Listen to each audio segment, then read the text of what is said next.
Alamin ang latest weather update ngayon dito sa Sir Aris Official Weather News Today. Apektado pa rin ang low pressure area ang malaking bahagi ng northern at central Luzon at sa maghapong ito ay halos patuloy pa rin magdudulot ng mga pagulan sa halos buong northern Luzon o hilagang Luzon at sa silahang bahagi ng central Luzon. Kasi sa pinakahuling datos, huling nakita itong LPA sa layong 200 kilometers, tilangan hilagang silangan ng Kasiguran, Aurora, kaya na may sa layong 235 kilometers, silangan naman ng Echate, Isabela. Based din po sa ating pinaka-latest na data at analysis, itong LPA ay nananatiling mataas ang tsansang mabuo bilang isang bagyo within the next 24 hours. Patuloy tayong magantabay sa magiging update ng pag-aasa.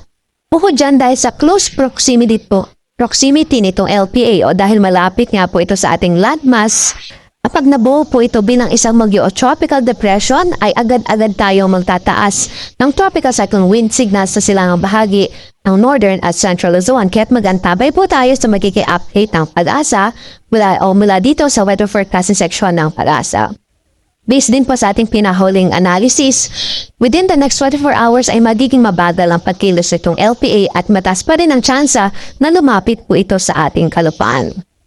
Bukod po dito sa LPA ay meron din po tayong habagat o southwest monsoon na patuloy na nakakaapekto sa natitirang bahagi pa ng ating bansa dito sa natitirang bahagi ng Central Luzon, Southern Luzon, maging sa Visayas at Mindanao at patuloy din magdudulot ng mga pagulan sa malaking bahagi ng bansa.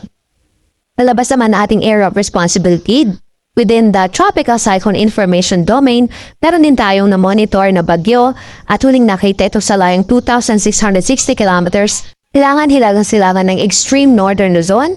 Then itong lakas ng hangin umabot sa 55 kilometers per hour near the center at gustiness po na 70 kilometers per hour. Umikilos ito hilagang kanluran, nabilis na 15 kilometers per hour. At nakikita din natin, based po sa ating analysis at based sa latest data, papalayo naman po ito at wala po ito magiging anumang epekto sa bahagi ng ating landmass.